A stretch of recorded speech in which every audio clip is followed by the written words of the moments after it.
Hola, bienvenidos al podcast número 3 de Talk Time. El día de hoy, pues, nuestro invitado lo conocí de una manera algo especial, algo peculiar, y es que fue gracias a un libro que fue escrito por él mismo. Él es un licenciado en arqueología y maestro en literatura mexicana, y ambos grados con mención honorífica, y también ha sido ganador de varios premios, entre los cuales destaca el premio latinoamericano de primera novela Sergio Galindo 2020 por su obra Los dioses escribieron, que de hecho fue por la obra que lo conocí, y realmente igual me gustaría más adelante platicarlo con él, pero a mí me parece interesante ese conocer la obra antes que el artista o la persona, para después conocer la persona que está detrás de la obra.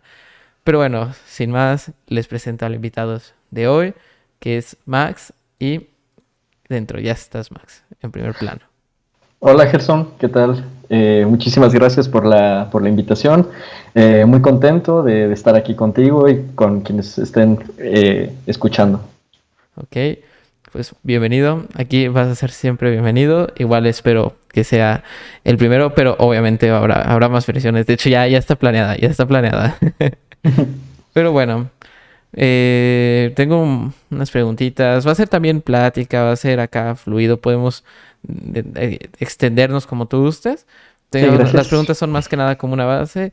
Y pues lo primero, para empezar a conocerte, es lo que considero que es lo primero con todos los artistas y cualquier creador de algo.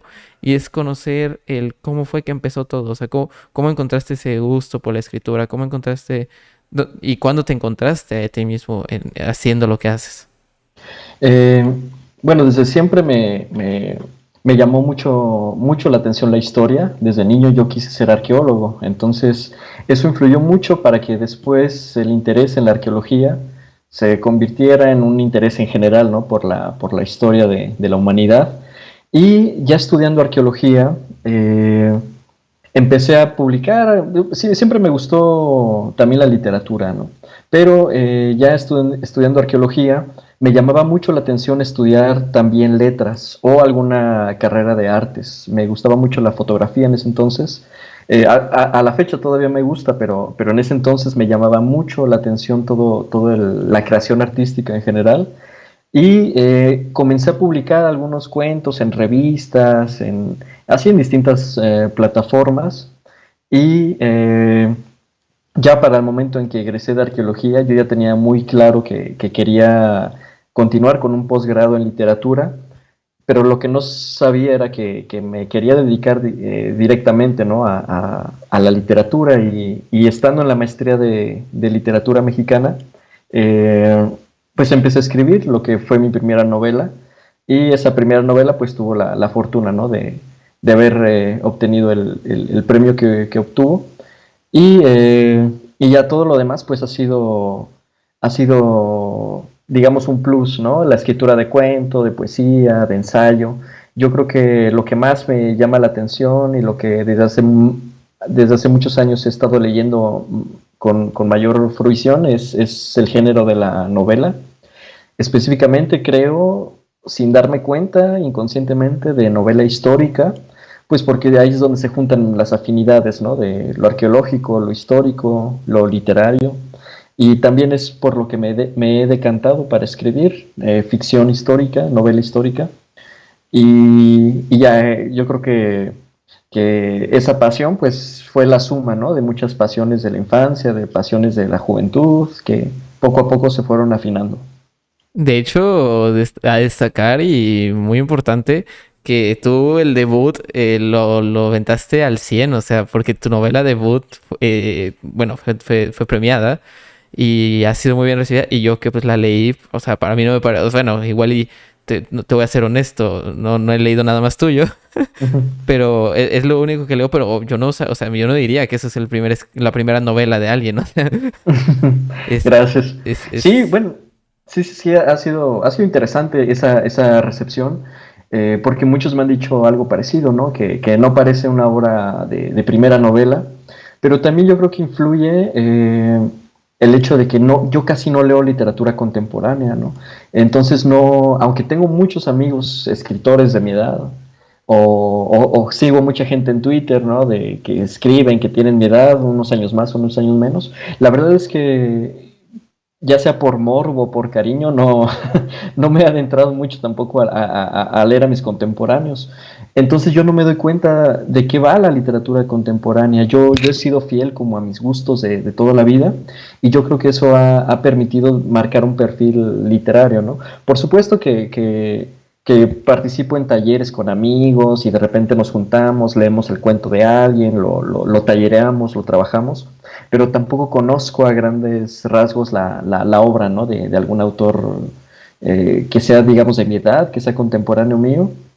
Entonces, yo creo que eso le dio cierto perfil a los dioses que huyeron, ¿no? El tener una línea que es algo que yo he perseguido desde siempre, ¿no? Que es preguntas sobre todo históricas, preguntas arqueológicas que pude llevar a la ficción y que creo que es una búsqueda que no es muy recorrida, ¿no? Dentro de la literatura mexicana actual. Bueno, de hecho, a como lo platicas, es que sí, o sea, suena a un producto muy puro, como tú lo dices. O sea, realmente no me gusta la palabra contaminar, pero no tienes, como por ejemplo, es que, bueno, yo puedo compararlo con otros, expresiones artísticas, porque pues la mía no es la literatura. De hecho, esa es la intención también, que haya choques entre todo y que no sea solamente, porque también el podcast hablará mucho más allá de la literatura de la persona que es Max Sousa y cómo funciona. Ujú. Pero sí, o sea, como por ejemplo el tener es que a mí siempre me ha costado el diferenciar y a mí personalmente como creador también me ha costado el cuándo estás referenciando, cuándo tomas referencias, cuándo tomas cosas y cuándo de plano ya eres una imitación. O sea, Ujú.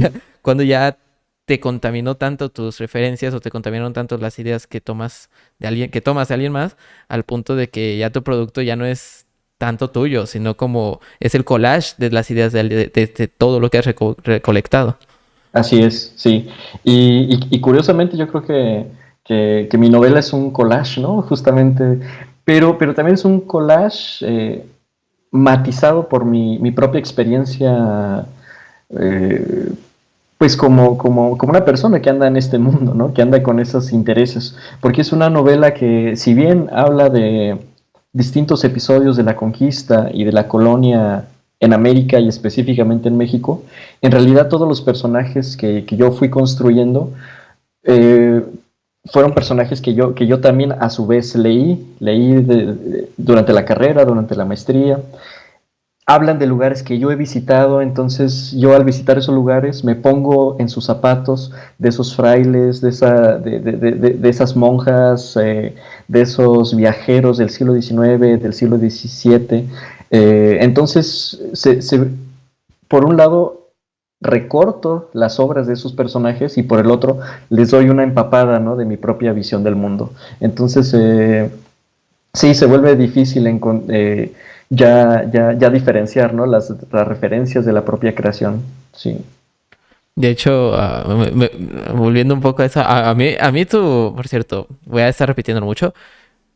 No sé, al final preguntaré si hay algún lugar para comprarlo, para leerlo en línea o algo así, Ujú. pero la gente que escuche esto, los tíos escribieron, es una recomendación total. De hecho, yo después de leerlo se lo presté a mi papá porque es recomendadísimo.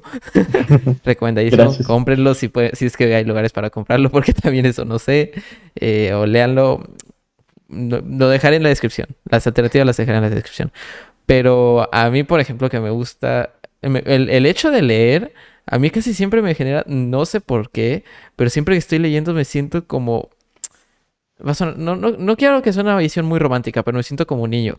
Y con esto me refiero a que el proceso de imaginar me hace aventarme cosas que, por ejemplo, cuando estuve leyendo Los dioses que huyeron, hubo muchas veces que juraba que lo que estaba leyendo, todo estaba escrito no por Max Sousa, sino que en mi mente ya estaba la interpretación de que los personajes estaban ahí, que Ujú. estaba escrito por los personajes, lo cual es o sea, para lograr, supongo que para un escritor es un proceso de tener que estar empapadísimo en el tema.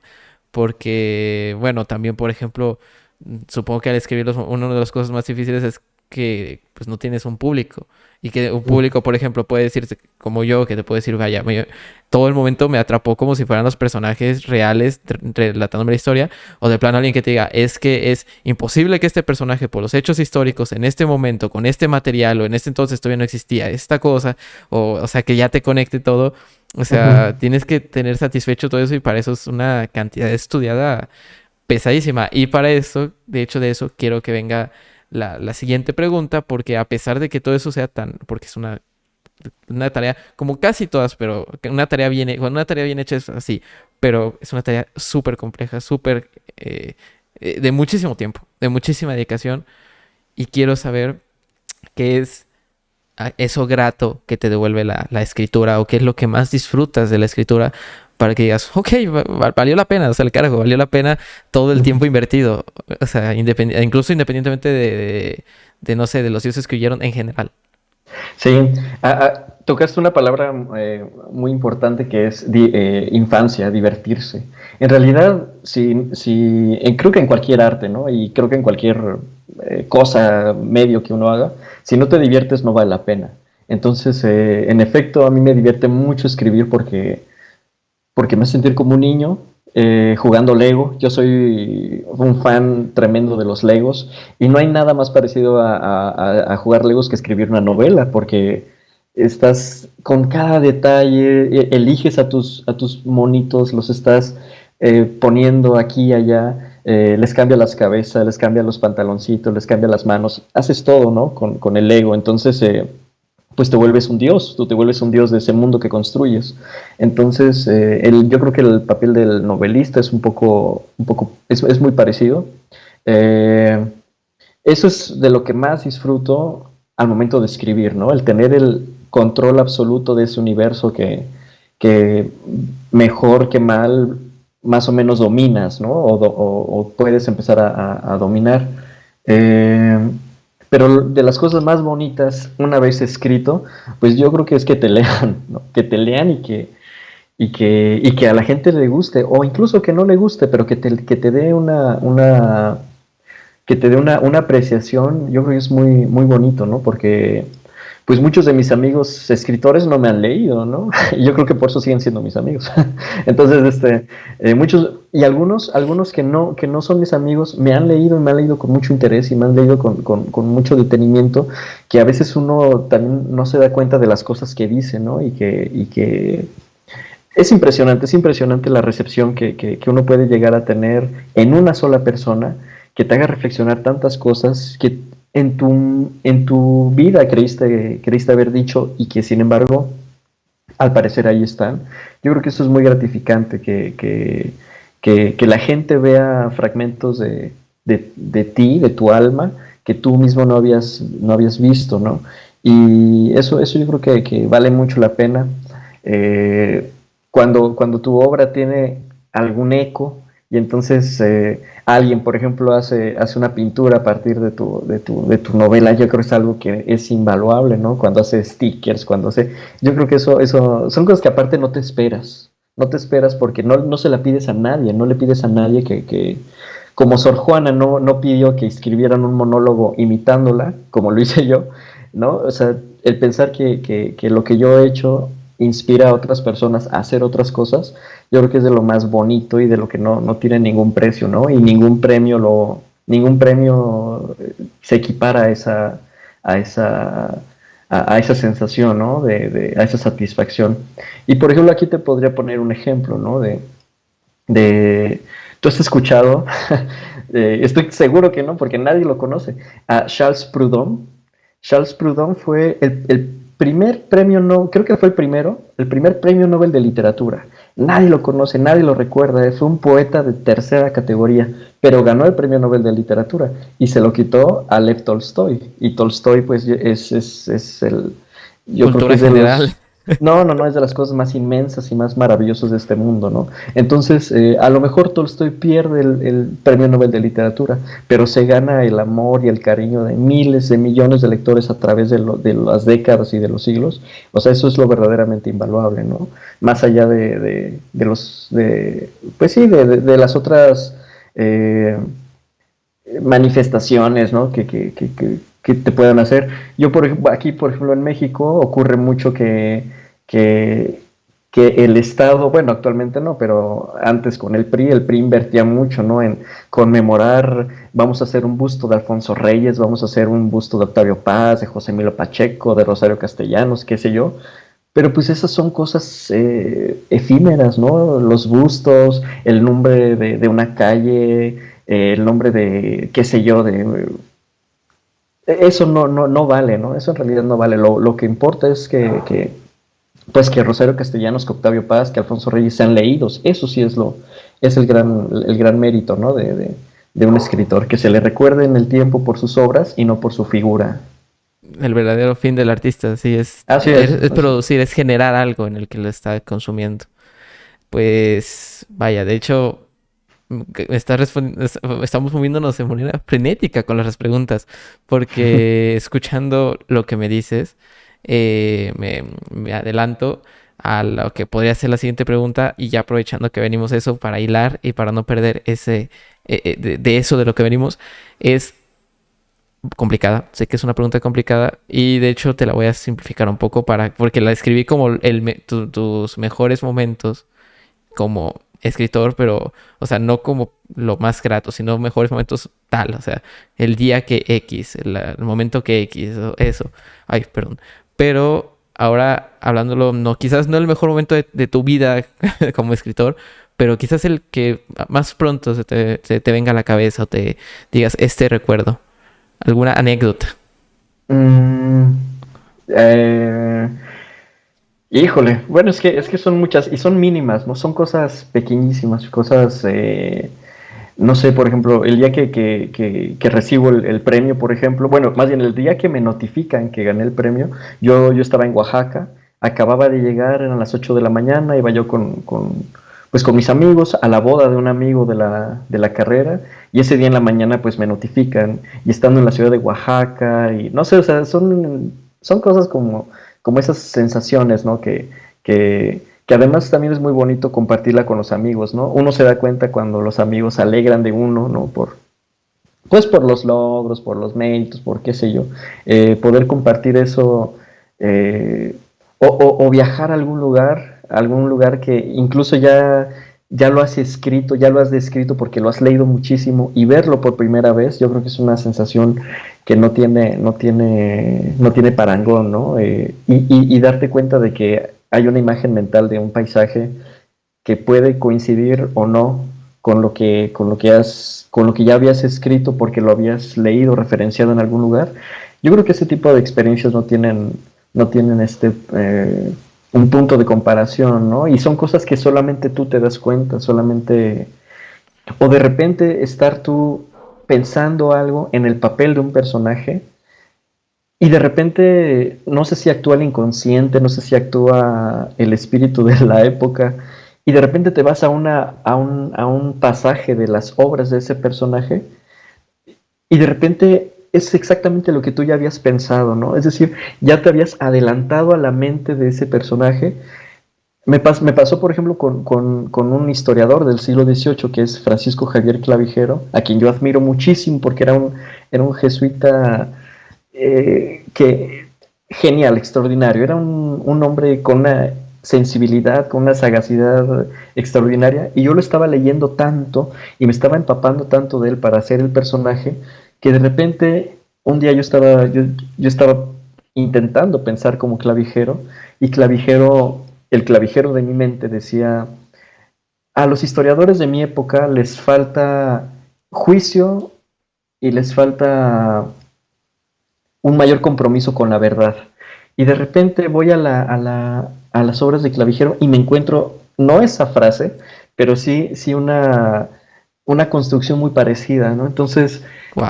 empezar a tener esa sintonía, yo creo que eso es genial, ¿no? Porque eh, aparte no tiene, o sea, no hay manera de expresar, ¿no? La satisfacción que eso te produce. Y también, al contrario, hay personajes con los cuales nunca conectas, simplemente nunca terminas de conectar, eh, te generan una angustia, te generan una insatisfacción al no poder retratarlo, pero también eso te puede servir mucho, ¿no? Porque puedes transmitir esa angustia y puedes transmitir esa insatisfacción. Entonces yo creo que pues todo cabe en un jarrito sabiéndolo acomodar, ¿no? Es decir, mientras más experiencias tengas con lo que quieres hacer, mejor puedes construir un proyecto artístico, ¿no? Entonces yo creo que desde las cosas bonitas como encontrar un pasaje hermoso o poder encontrar un calco de lo que estabas pensando con lo que exactamente con lo que querías decir, yo creo que eso no tiene precio, ¿no? Realmente.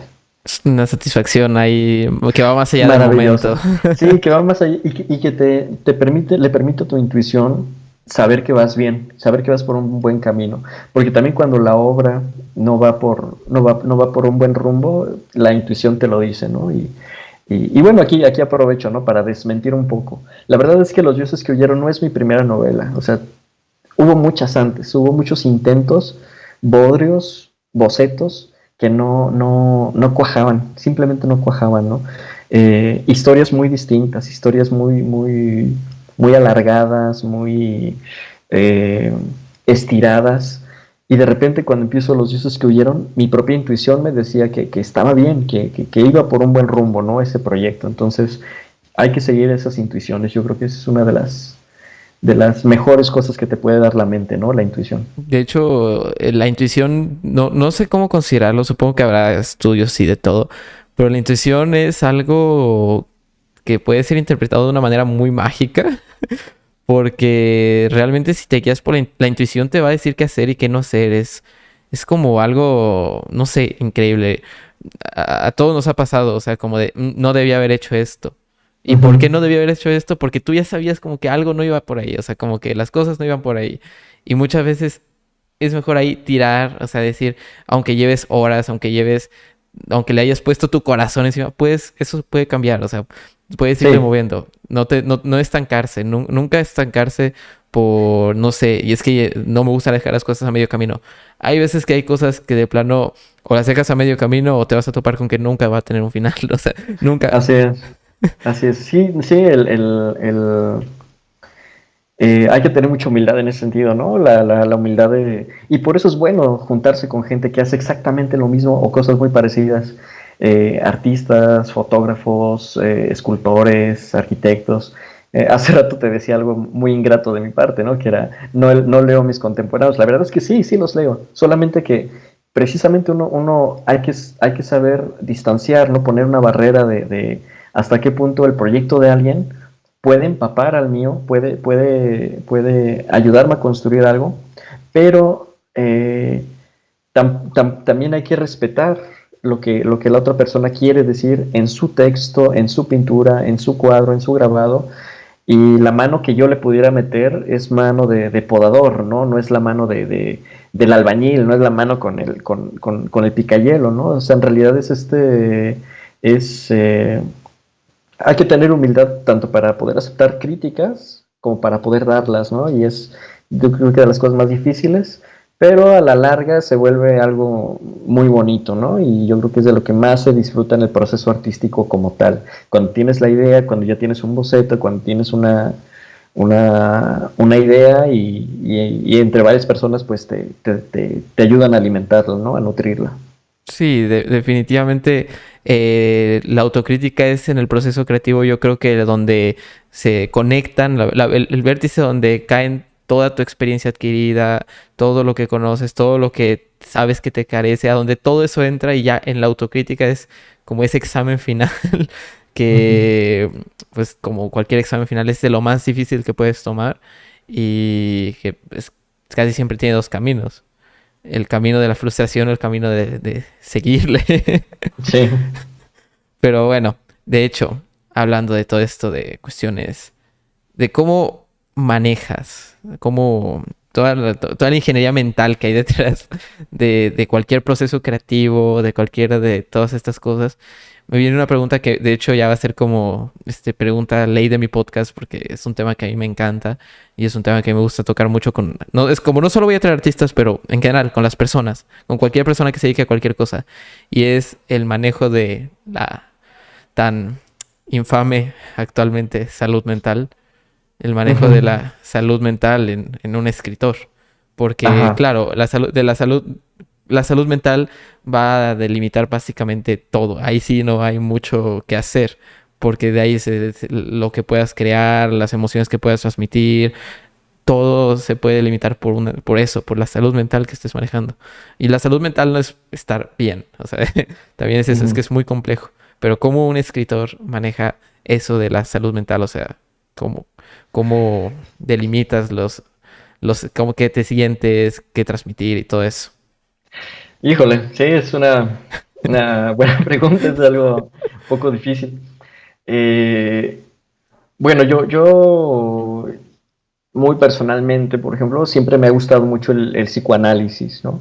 Pero también porque tiene muchas afinidades pues, con teorías que yo estudié en la licenciatura, ¿no? Con el estructuralismo, etcétera, cosas que no vienen al caso. Pero, pues, Freud me llamó mucho la atención, ¿no? Y desde siempre me ha llamado mucho la atención. Y los escritos de Freud sobre la cultura, sobre el tabú, sobre la autopercepción me parecen muy, muy interesantes, y más porque Freud usa siempre referencias literarias de libros que me gustan mucho, entonces no es que yo me haya psicoanalizado, ¿no? Pero la verdad es que yo uso mucho el psicoanálisis en mis propios procesos mentales, ¿no? Y eso creo que también me ayuda Claro, no soy psicólogo, no soy psicoanalista ni nada por el estilo. Yo respeto mucho estas profesiones y precisamente porque la respeto, me es difícil hablar de manera objetiva, ¿no? Yo creo que una persona ahí también debe seguir su intuición. Cuando una persona tiene ataques de ansiedad, de ira, de depresión, eh, debe acudir a una persona profesional, ¿no? Si el arte es una manera de poder sobrellevar las experiencias traumáticas de su vida, pues adelante, ¿no? Qué mejor, ¿no?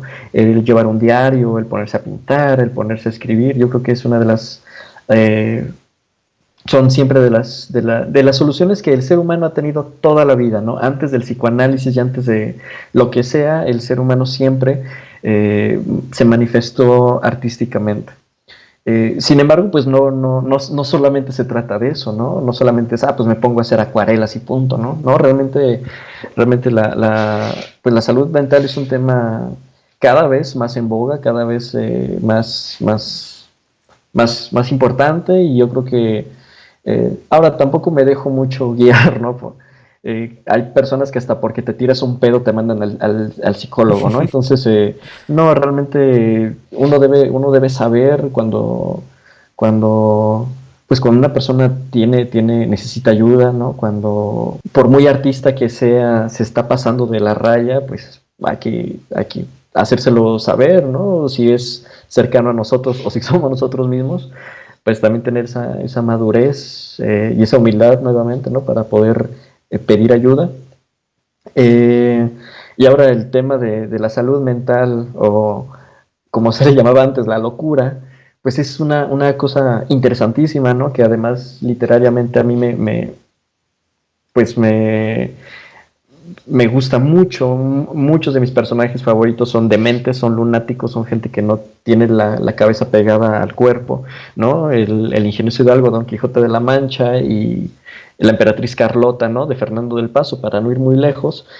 Y más allá de eso, pues todas las otras figuras que yo creo que dentro de los esquemas culturales de sus épocas no hubieran pasado como gente con una estabilidad, una salud mental, ¿no? Dante Alighieri, por ejemplo, ¿no? Yo creo que Dante Alighieri debió haber tenido alguna especie de autismo o algo, por la manera en que construye el mundo y por la manera en que edifica toda la construcción del universo que tenemos nosotros, la gente occidental, hoy en día, se la debemos a Dante Alighieri, no se la debemos a nadie más, ¿no?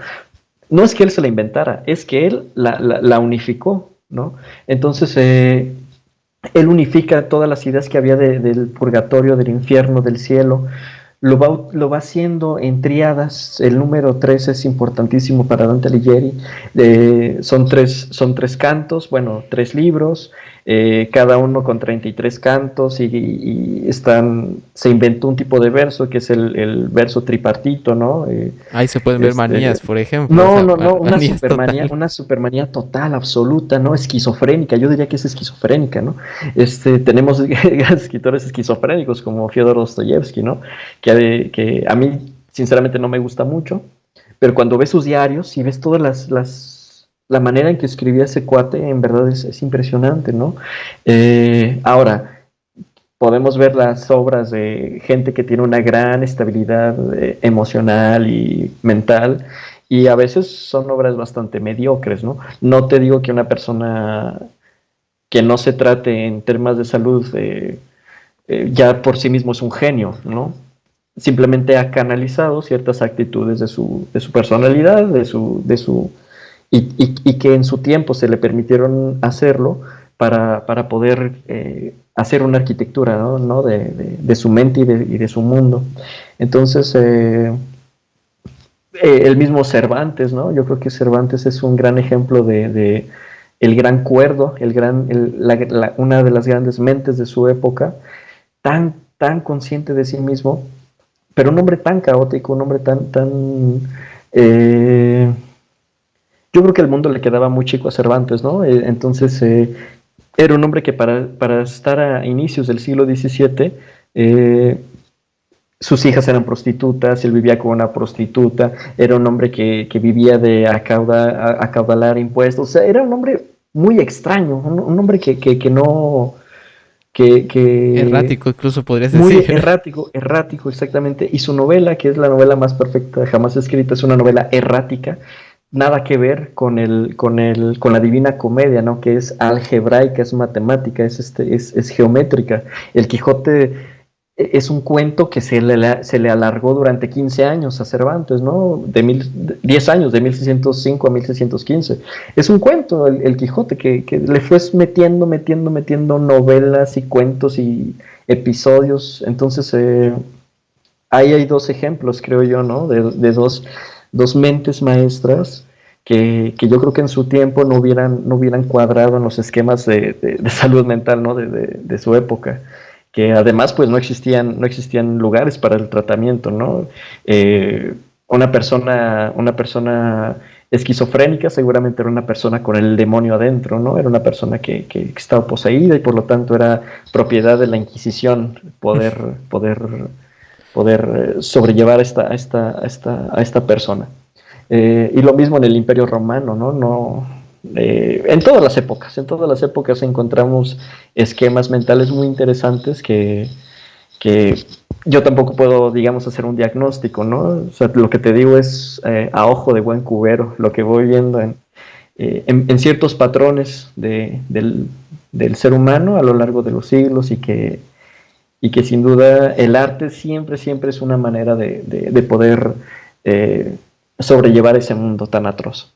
Sí, y es que, bueno, en definitiva, el arte desde su misma concepción es que lo que tiene el arte, la salud mental y todo eso, lo que no es o sea, lo que por ejemplo no tiene una fórmula que te resuelva las cosas y lo que es más tendencia a la subjetividad y todo eso complica las cosas porque hablábamos de estabilidad mental. ¿Qué es la estabilidad mental? Sí, O sí, sea, sí, sí. ¿qué es la salud? La salud mental es, por eso digo, no es estar bien. La salud mental es un término que abarca desde lo más irracional hasta los seres que se consideran más... considero también muchas veces que la estabilidad de estar bien, de tener todas de tener el balance perfecto en tu mente, quizás es que me proyecto, pero yo considero que son represiones. No considero que haya el ser perfecto que tenga toda la estabilidad y el balance completo. Porque tal y Sí, como ponías el ejemplo, o sea, si tratas de tener ese balance perfecto, te vuelves un maniático. sí, O sí, sea, claro, claro, claro. no hay un balance.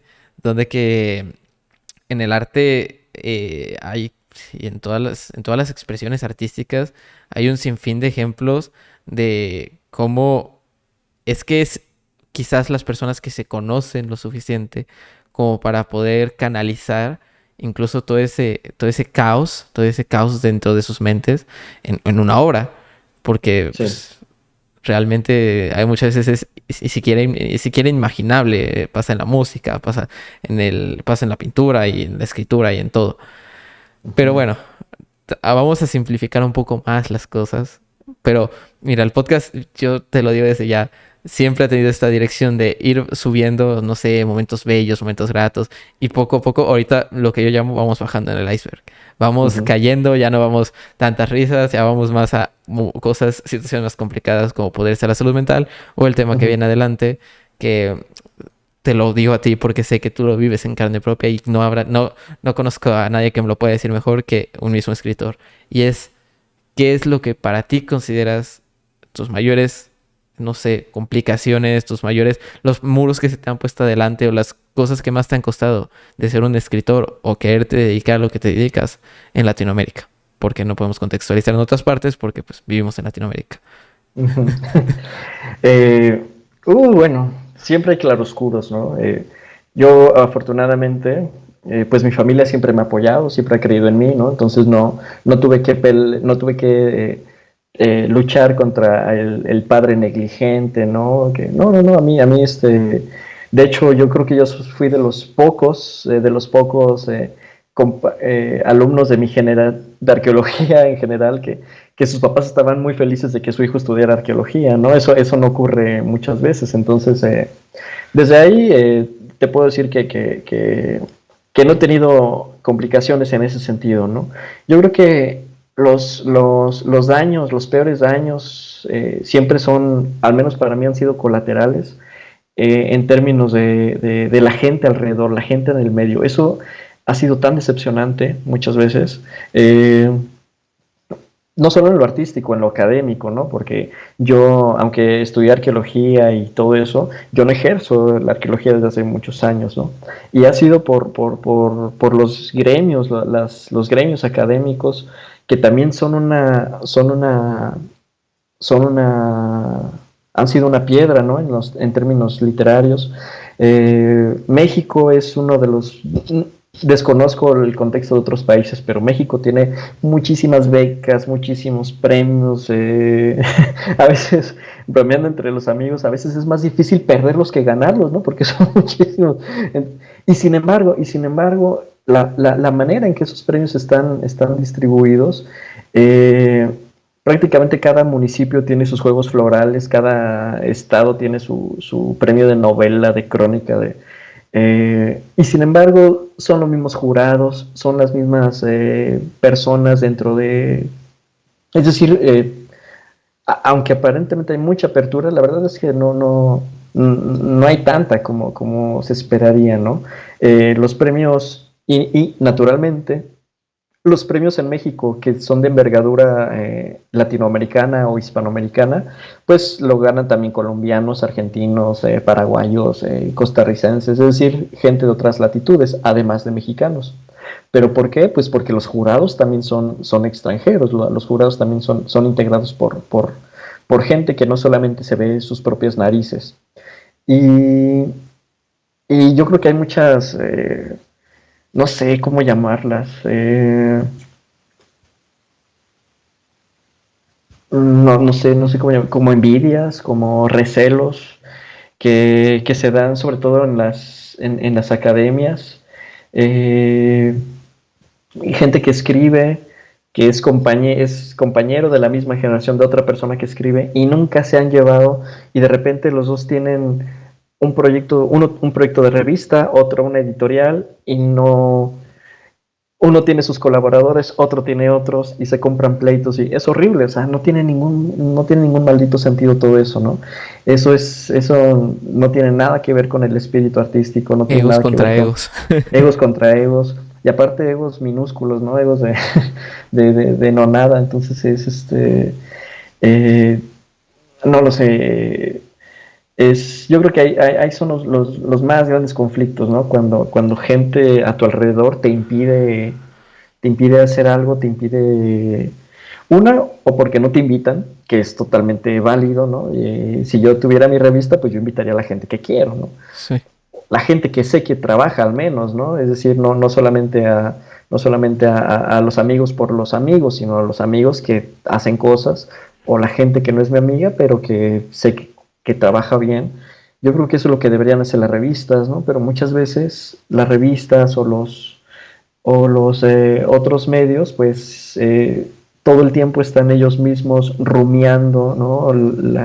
El mismo tema, la, eh, pues la misma obra, ¿no? En términos teatrales, la misma pieza se está repitiendo una y otra vez.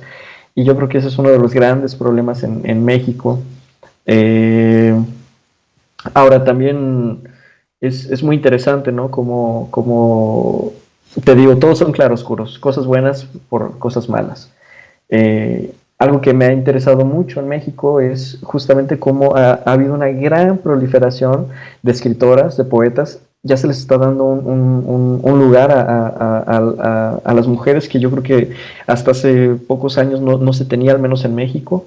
Y eso no se soluciona teniendo premios para mujeres, como ha ocurrido, ¿no? Sino que simplemente empiecen a integrarse dentro de los comités editoriales, dentro de los proyectos de las revistas.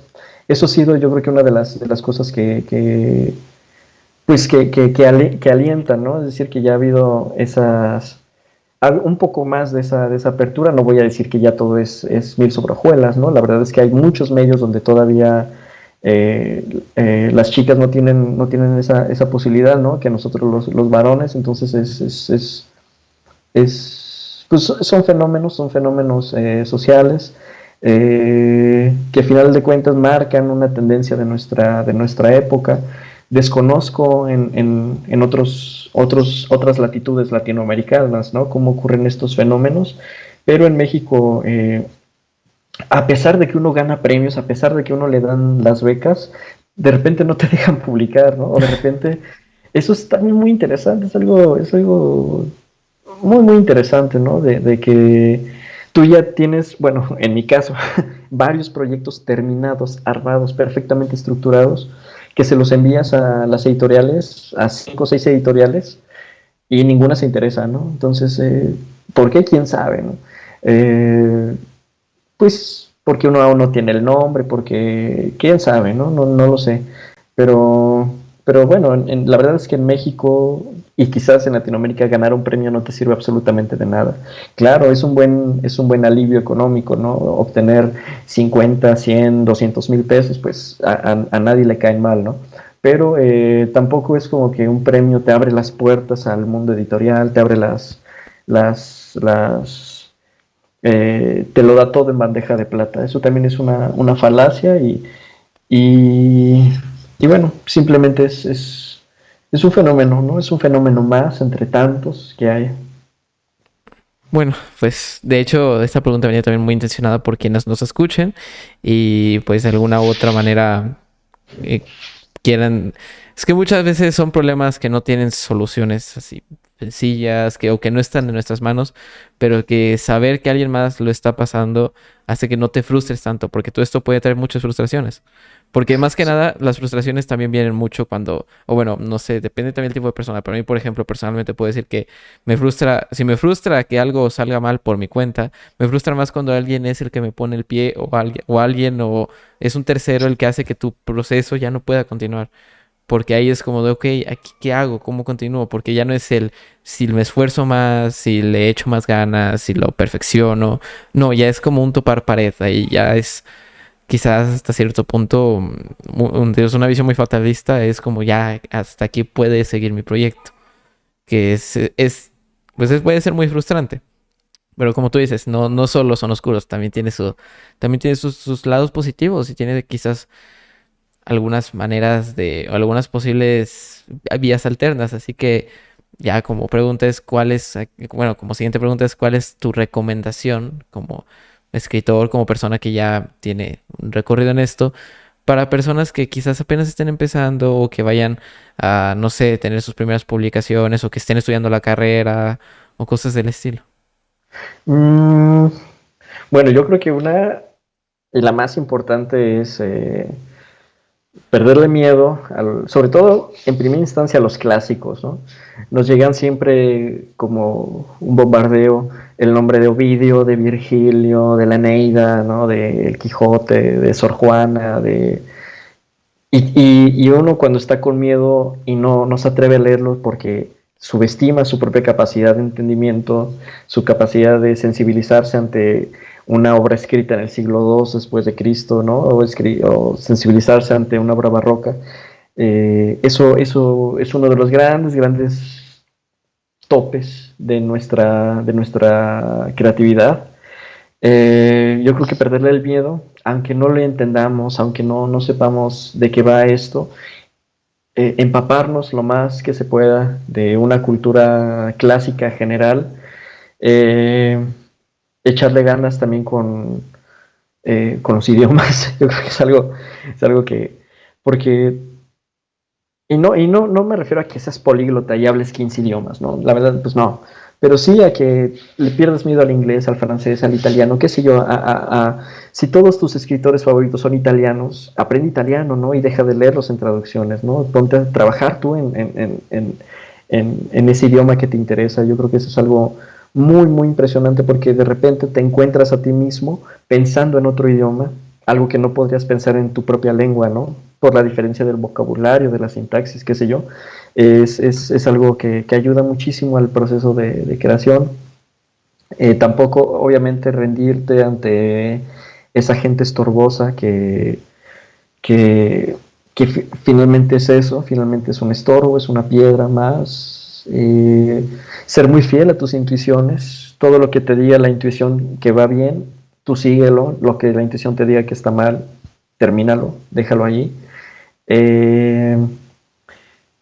Meter a todos los concursos que uno quiera, todo. Siempre te dicen, no puedes enviar esta novela a otro concurso, y es como, ¿por qué no? Si no voy a ganar. Entonces, mándalo todo, ¿no? Cámbiale el título, ¿no? Simplemente de la obra, ponle otro tentativo. Hay muchas maneras también de hackear este sistema, ¿no? Porque el sistema también está hecho para que lo ganen ciertas personas, entonces cuando permites que esas otras personas no lo ganen, y que se abra la apertura de la convocatoria, que se extienda a donde en verdad debe llegar, que es a los lugares de pues otras regiones de México, porque todos los premios, eso es otro, ¿no? De los grandes baches, las 3 ciudades que canalizan la literatura en México, Ciudad de México, Guadalajara, Monterrey, no digo que esté mal, pero pues ahí está todo, ¿no? También debemos apostar por los otros lugares en donde escribimos, Jalapa, Oaxaca, Chiapas, Guanajuato, Querétaro, es decir, no todo es el DF, ¿no? Bueno, la CDMX, no todo es la CDMX, no todo es Guadalajara, no todo es Monterrey. Perderle miedo también, ¿no? A esos círculos literarios que proliferan en tales lugares. Uno puede llevarse muy bien con todos ellos y no por eso vender el arte, ¿no? A lo que ellos piden o a lo que ellos hacen. Volvemos a la intuición, ¿no? Seguir siempre con la intuición hacia dónde va mi propio proyecto. ¿Qué más? Aplicar a todo. Yo creo que aplicar a todo, ¿no? Aplicar a todas las becas, a todos los premios, y yo creo que el chicle pega. En algún momento, tarde o temprano, la verdad es que el chicle pega, ¿no? Y finalmente eso te permite abrirte el paso. Porque como tú dices, quizás aquí es muy optimista, pero oportunidades hay más, oportunidades hay tantas que es más fácil ganarlas que perderlas. No, y precisamente hay tantas cosas que la gente se abruma, ¿no? La gente se abruma y no participa. Y no participa. Yo creo que eso... y eso es un sentimiento general de muchas épocas y de muchas culturas, ¿no? El saber que hay tantas maneras de hacerlo que ninguna te llama la atención, ¿no? Tú manda todo y al final de cuentas en alguna tiene que entrar, ¿no? Porque, como decía, creo que era, no sé si Asimov o Bradbury, que decía, escribe un cuento todos los días, ¿no? Alguno te lo van a publicar. No puedes escribir 365 cuentos malos. Es muy cierto, ¿no? Si tú escribes diario, claro, no un cuento, pero si escribes diario una página, 2 páginas, 10 minutos, 3 horas, lo que sea que hagas, en algún momento algo bueno te va a salir, ¿no? Y en algún momento eso va a poder materializarse en algo que tú estés buscando.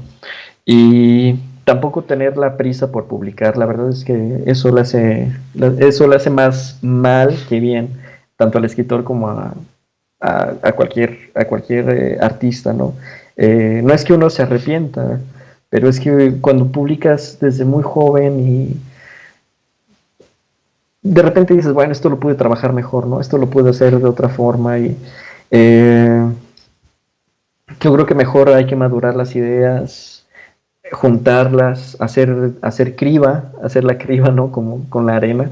Uno tiene que ponerse a trabajar muy bien sus ideas. Aquí el gran ejemplo es Juan Rulfo, ¿no? Con Pedro Páramo. El, Creo que el primer inicio de la novela decía algo así como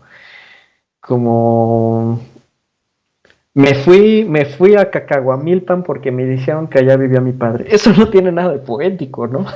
En cambio, cuando dices vine a Comala porque me dijeron que acá vivía mi padre, o sea, puede ser que no sea nada, puede ser que sea solamente la estructura de una frase, pero esa estructura de una frase contiene todo un lenguaje, toda una manera, ¿no?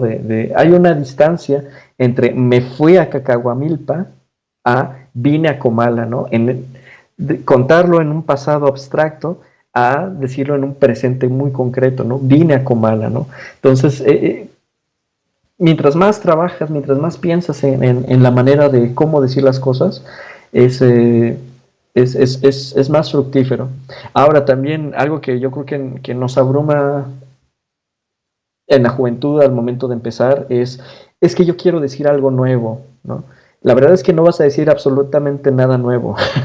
Nadie va a decir nada absolutamente nuevo. El único que yo conozco fue Dante Alighieri, ¿no? Y eso fue en el siglo XV. ¿Cuántos han Pero, pasado adelante? pero, pero fuera de eso, nadie va a decir nada nuevo, ¿no? Toda la experiencia humana ya fue acumulada en las grandes obras. Lo que sí puedes hacer es decirlo diferente. Eso yo creo que es una de las claves, ¿no? No el qué decir, sino el cómo decirlo, porque siempre hay una manera personal, íntima, nueva de decir lo que ya se dijo, porque novelas de amor van a existir, novelas de desamor, novelas de ciencia ficción, de viajes a la luna, de la extinción del ser humano, de lo que tú quieras, de pandemias, de lo que tú quieras, ya existe, todo ya existe. La cosa es decirlo desde una manera distinta, ¿no? Y eso es encontrar la voz, eso es encontrar bueno, el estilo, ¿no? Para ampliarlo en términos artísticos. Eso es encontrar un estilo, ¿no? El tener un color que solamente tú puedes pintar, ¿no? El descubrir un gris que solo es tuyo, eso es el estilo, ¿no? Entonces eso es lo que yo creo que el artista es lo que debe buscar, su propio color. Claro, y si nos vamos por quizás cuestión estadística y todo, pues si lo haces a fuerza bruta, como tú lo dices, aventándote mucho trabajo, mucho trabajo, mucho trabajo, y quizás no mucho trabajo, sino constante, constante, constante, constante, a fuerza bruta vas a conseguirlo, o sea, porque estadísticamente, como tú dices, no te pueden salir 365 cuentos malos. Así es. Y O sí, ¿no? o O sí, bueno, ¿no? si no sigue ya, porque realmente Incluso, es incluso que sería un mérito, ¿no? Un gran los fracaso de esa. 365 lo pones en una colección. Sí, sí, sí, es maravilloso incluso, ¿no? Es muy poético en sí mismo eso. Sí, y es que también aquí ya entramos en temas más complicados, como puede ser el conformismo, porque muchas veces el conformismo, que bueno, si no lo analizas son miedos, pero el conformismo es una de las mayores barreras que puedes tener. Muchas obras muy buenas pueden estar ahí ocultas y nunca ser publicadas en la historia.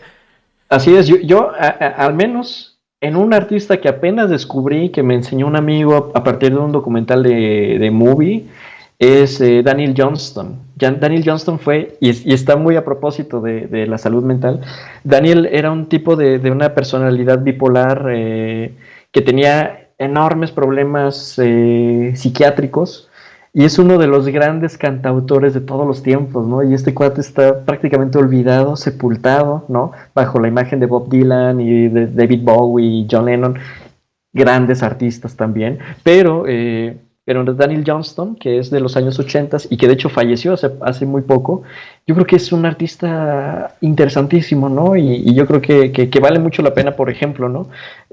Traerlo a colación en ese sentido, ¿no? Porque él tiene miles de obras de todo, o sea, de pintura, de dibujo, de horas de grabación en cassettes que él tenía en su casa y no, es una cosa verdaderamente monumental y monstruosa, ¿no? Es una hidra ese cuate.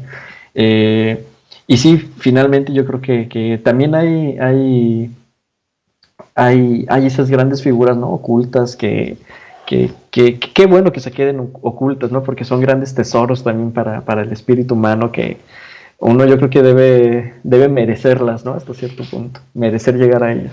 Sí, y si tú, por ejemplo, bueno, no tú, me refiero a tú como una tercera persona, en algún momento crees que ya de plan no tienes un buen producto, pero está eso, el miedo a sacarlo por el conformismo, decir, me lo quedo para mí. También, no sé, estoy un poco en contra de que eso ocurra porque, bueno, al menos que sea tu completa intención decir, me lo quedo para mí, ahí ya es completamente respetable, pero muchas veces cuestionarse esos temores es lo que hace que te avientes a propuestas muy interesantes. No voy a ir muy lejos y voy a usar pues un ejemplo personal.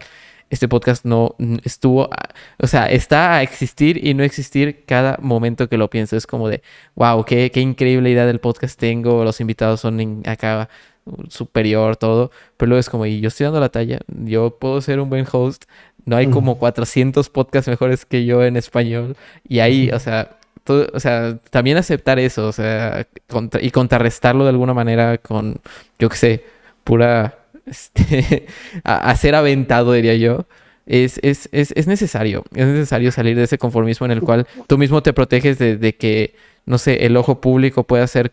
mira, el ojo, por más cruel que el ojo público sea, no va a ser más cruel que tu propio ojo con tu obra. Así es, sí, claro.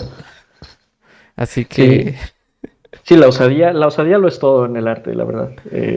La osadía, atreverse a hacerlo, aunque fracases, ¿no? Y yo creo que es la cosa más maravillosa del mundo, porque es la gran lección que, tan solo es, para no ir muy lejos, la gran lección del Quijote, ¿no? El Quijote es el elogio al fracasado, el elogio de la persona que siempre está mal porque pues está loco, ¿no? Y nada en el mundo cuadra con lo que dice el Quijote.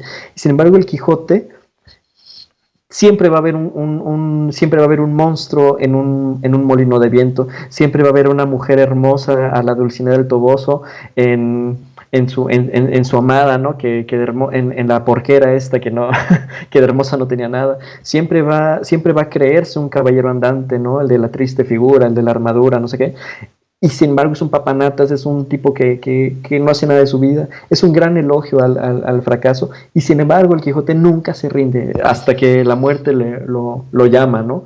Pero no... como el Quijote hay tantas figuras, ¿no? En el arte, en la historia, Ícaro, ¿no?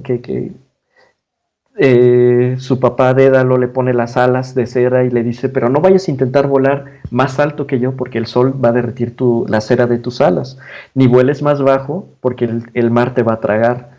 Y, y a Ícaro se lo pasa por el arco del triunfo, intenta llegar al sol, naturalmente el sol le quema las alas, ¿no? Y cae y es sepultado en el mar.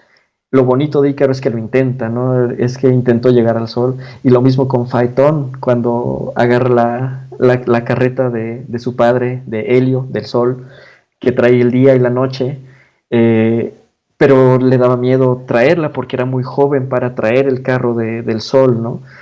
Y sin embargo intenta atravesar el mundo y se le quema la mitad de la tierra, ¿no? Pero lo intentó. Yo creo que las mejores figuras de la historia son figuras, o del mito, de la mitología de la historia, son figuras fracasadas, ¿no? Y yo creo que eso es lo más bonito del arte. Yo creo que no hay nada más aburrido que alguien que logra todas las metas que se propone. Yo creo que hay que tener muchas metas, ¿no? Pero también hay que tener muchos fracasos que valga la pena ser contados, que valga la pena ser expresados artísticamente. Sí, que sería del arte, o sea, un artista sin fracasos. O sea, un Exactamente, ¿no? consejo que quizás ni sea tan bueno, pero un consejo que yo puedo decir es que me acuerdo que una vez, creo que fue hablando con un psicólogo, de hecho, que me dijo que, pues, qué pasaba en el caso hipotético de que, por ejemplo, no sé, vamos a hacer un caso hipotético. Tú haces una canción y que la canción quede mala, que sea mala, un fracaso, que la gente no escuche y que en ti genere frustración. ¿Cuál Ujú, fue mi respuesta como de inmediata de, pues, escribir una canción de cómo te sientes de frustrado? ujú. Sí, sí, sí, ¿Cómo te sí. sientes de fracasado en ese Claro, momento? claro, Y claro. posiblemente sea mejor que el anterior o posiblemente sea peor y ahí te puedes seguir. Sí, sí, sí, Pero vas a sí. estar produciendo y no vas a Exactamente. tener el tiempo para sentir, o sea, no te vas a hundir porque vas a seguir ahí en esa constante de voy a darle, voy a darle. Si estás frustrado, escribe porque describe lo frustrado que estás, o sea, Así es. Sí, en sí, sí. general, o sea, es un En consejo. general, claro, claro. Sí, sí, sí. No, y siempre esa canción de ¿por qué no me puedo escribir una buena canción? Siempre va a ser mejor, Mejor ¿no? que la canción Sí, por algún sí, motivo. sí, sí, sí, claro, por Pero supuesto, bueno, por supuesto. pasamos a la siguiente pregunta porque no es por asustarte, pero ya pasó una hora. Tenemos Ah, oficialmente mira, nuestra primera hora de podcast grabada. ok, mira, no, ni cuenta me di, ¿eh? No, no, no, está muy Increíble. bien. No, sí, sí, sí, sí. Vamos muy bien, de hecho. Qué Pero bueno, qué bueno, qué bueno. vamos a continuar con la pregunta. Vamos de nuevo un poquito para abajo quizás. O depende de cuál sea tu punto de vista. Pero vamos a ir un poquito para abajo. Es la penúltima pregunta de la primera sección para ya pasar a la segunda. Y Ujú. es un poco de tu opinión, de cómo tú proyectas, de tu visión que tienes acerca de un problema que es real, pero no sé hasta qué punto, porque no lo he estudiado a fondo, pero lo que está ocurriendo con la lectura y con los libros en general, vamos a decir en México, aunque sé que a nivel global está pasando, de que cada vez la gente lee menos. Cada vez la gente lee menos, cada vez la gente se aleja más de la lectura. ¿Tú cómo proyectas eso? ¿Qué opinas? O sea, ¿cuál es tu visión de eso? Pues yo digo que qué bueno. Qué bueno, ¿no? Pues son más felices, o sea. O sea, si pueden pasar su tiempo más felices, pues qué bueno, ¿no? Pero no, no, no, ya siendo realistas, bueno, es lamentable que la gente no pueda encontrar felicidad en los libros. Eso es, ¿por qué? Porque a mí es lo que más feliz me hace en el mundo, ¿no? O sea, estar leyendo, me mata el aburrimiento, me mata todo, ¿no? Entonces me mantiene vivo, me mantiene en este mundo, me mantiene proyectado, ¿no? A futuro, a pasado, a presente. Eh, Ahora también creo que la gente que no lee y que no le interesa leer está en toda su libertad y su completo derecho pues de privarse de eso, ¿no? Que yo por qué los voy a obligar, ¿no? Yo por qué los voy a obligar en primera, a hacer algo que no quieren y en segunda, a hacer algo que yo disfruto. Entonces, sería muy egoísta, ¿no? Querer, claro, a mí me gusta empaparme de gente que lee, ¿no? Y de gente que no solamente que lee, sino que lee cosas que a mí también me gustan, porque finalmente uno puede hablar, uno puede comentar, uno puede aprender, ¿no? Uno puede volver a leer, que es también una de las cosas bonitas de este mundo, ¿no? En la relectura. Pero si me preguntas si es un problema a nivel económico, político, la verdad no tengo idea. Eh, las grandes campañas de alfabetización normalmente están ligadas a grandes proyectos de dictaduras, Son eh, conquistas. son conquistas ideológicas. Yo hace rato, y nada más date cuenta de cuántas veces yo me contradigo en tan poco tiempo, ¿no? Y O sea, está bien. yo estoy recomendando empaparte de cultura clásica, no a ti, ¿no? Sino en general, ¿no? O sea, leer a Homero, leer a Virgilio, leer lo que sea. Este, pero si no quieres hacerlo, pues no lo hagas y punto, ¿no? Y estos grandes proyectos de educación, como el de hace 100 años, ¿no? Con José Vasconcelos en 1922, un proyecto, creo yo, muy noble, que fue el de imprimamos para que todo el pueblo mexicano lea a Tolstoy y lea a Suetonio y lea los 12 Césares y lea quién sabe cuántas cosas, a Esquilo, a Esopo, a todo eso. Y ese proyecto pues fracasó monumentalmente, ¿no? Y sin embargo, ese gran proyecto de libro prácticamente gratuito. También a largo plazo, fue una de las grandes marcas, ¿no? De la cultura mexicana actual, y muchas de las ediciones que yo he leído, pues clásicos griegos y latinos, han sido en esos libros de los clásicos verdes de Vasconcelos. Pero en su momento, como que yo creo que es muy difícil, yo creo que es muy difícil ver eso de manera tangible e inmediata. Eh, si se empieza a alfabetizar una familia, no significa que ya sean lectores inmediatamente, ¿no? Seguramente pasan generaciones hasta que un miembro de una familia dice, oye, ¿por qué, no sé, me interesa la literatura? Papá, voy a estudiar literatura, ¿no? Seguramente pasan décadas desde que esa familia fue alfabetizada. Y eso nunca, nunca va a asegurar el que a una persona le interese llegar en principio a los clásicos y en segundo pues a un libro en general, ¿no? Y si se queda leyendo Crepúsculo, si se queda leyendo a Dan Brown, pues bueno, al menos está leyendo, y qué bueno, ¿no? O sea, si sus autores favoritos son Dan Brown y Pablo Coelho, pues qué bueno, o sea, si todas las noches se olvida de este mundo tan horrible, leyendo esos libros, qué bueno, ¿no? Que Hay no que se ser puede, elitistas.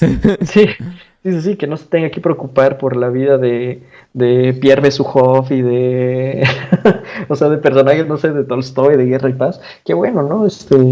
Pero hay otras personas que extienden su vida, ¿no? A los problemas pues de los libros que está leyendo.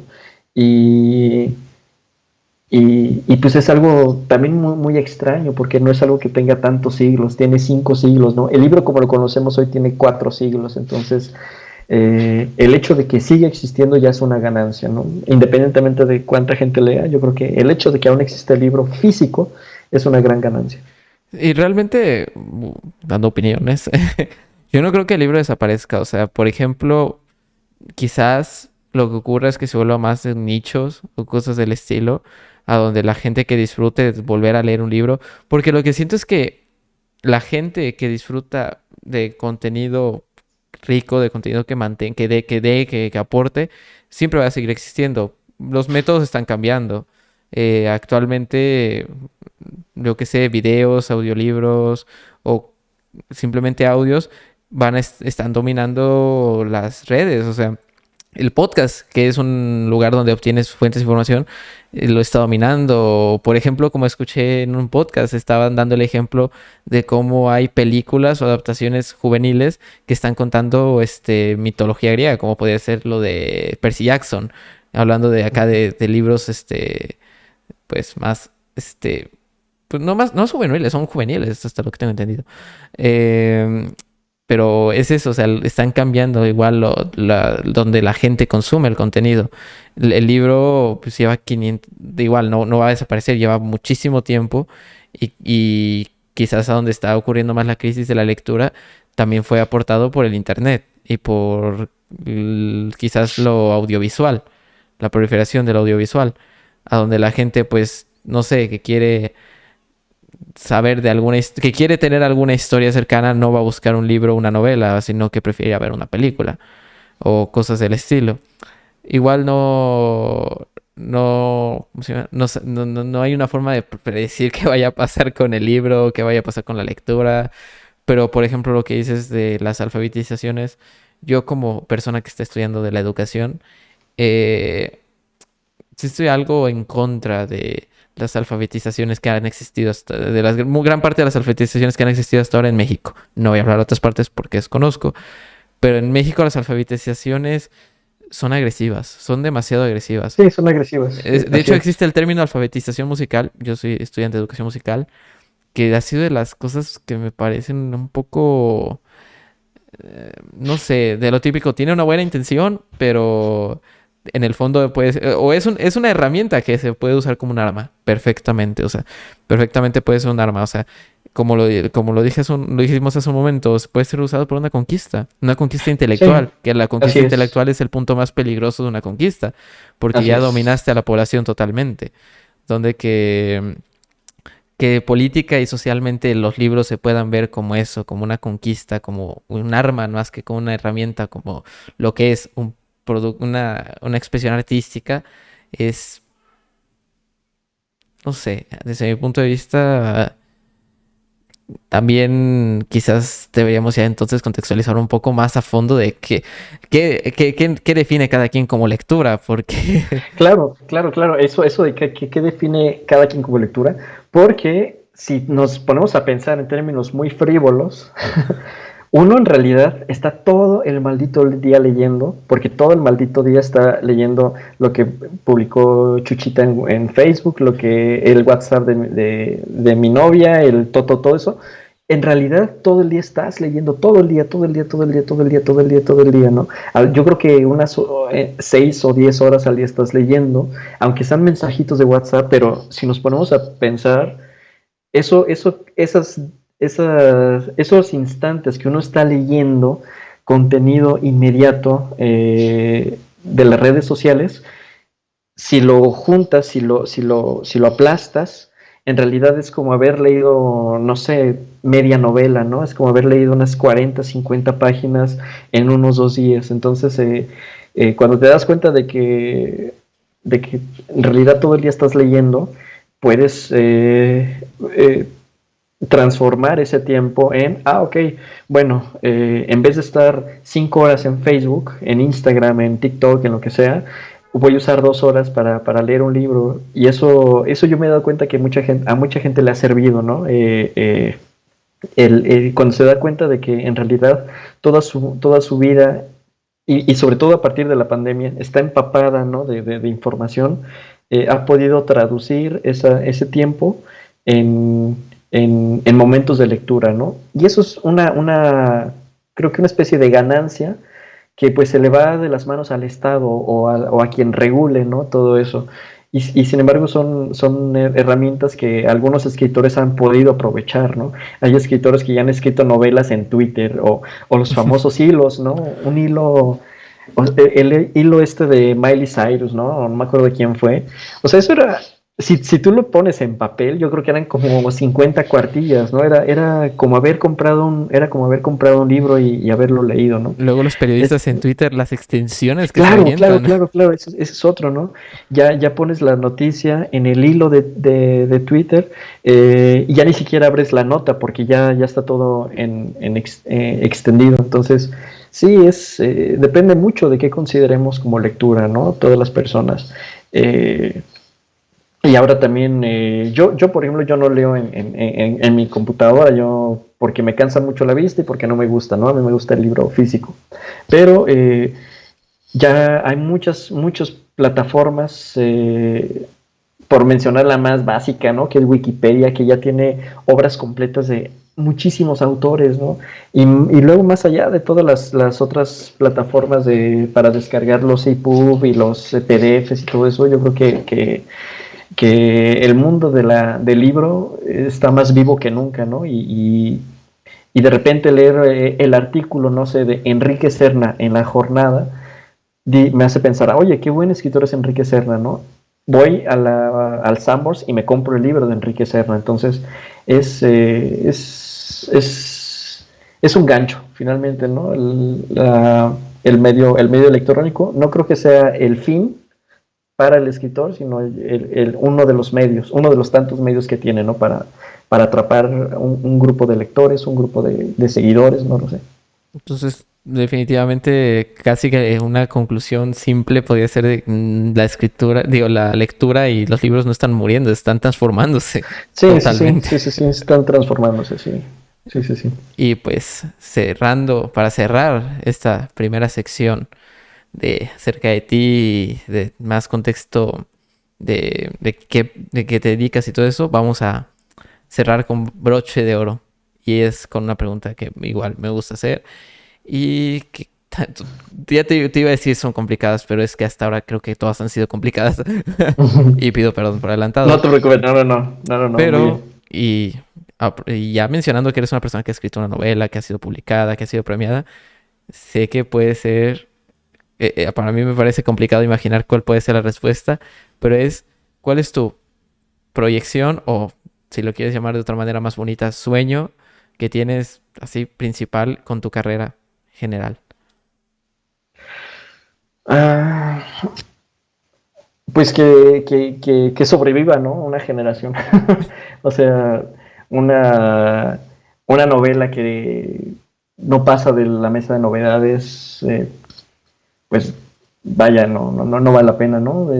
Tanta literatura se queda en la mesa de novedades. Ese es el gran miedo, ¿no? Más que la aspiración. Eh, y eso no te lo da el que la novela sea vendida o no sea vendida. Eso no te lo da el que la novela sea criticada o no sea criticada. Eso se lo da el hecho de que la novela sea buena o mala y punto, ¿no? No hay medias tintas. En la literatura no hay medias tintas. Cuando te dicen, ¿y la novela está buena? Pues no lo sé. Eh, Ocupo mucho contexto para entenderla. Ah, fácil, la novela es mala, ¿no? Si necesitas mucho contexto para entender la novela es mala. ¿Por qué? Porque la misma novela debe tener claves que te permitan entenderlo, aunque tú no sepas. Me pasa mucho, por ejemplo, con un escritor que me gusta mucho, que es Orhan Pamuk, que es turco.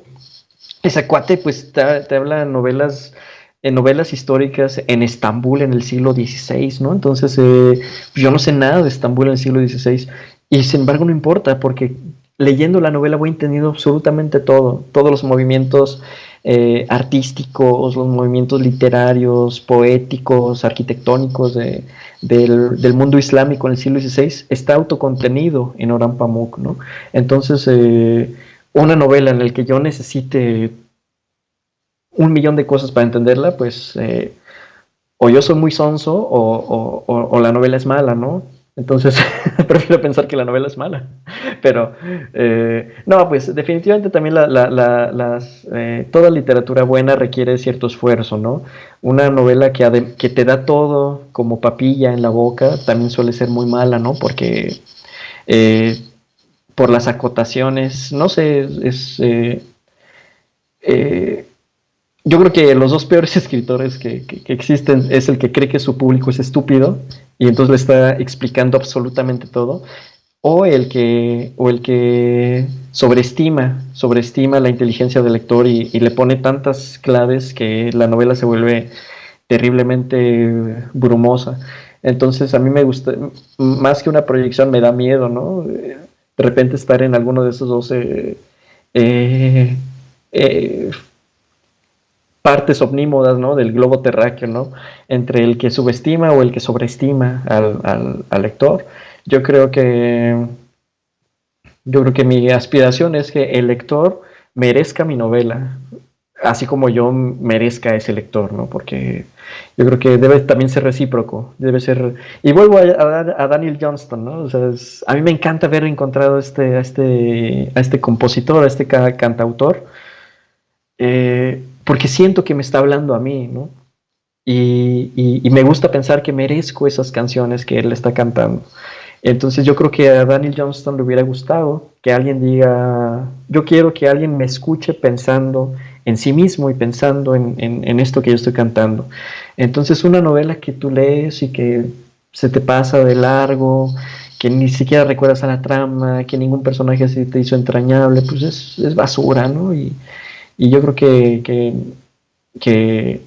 pues ciertas novelas perfectas, como Los recuerdos del porvenir, de Elena Garro, ¿no? Como Pedro Páramo, de Juan Rulfo, pues son novelas que ya son buenas simplemente porque son buenas, ¿no?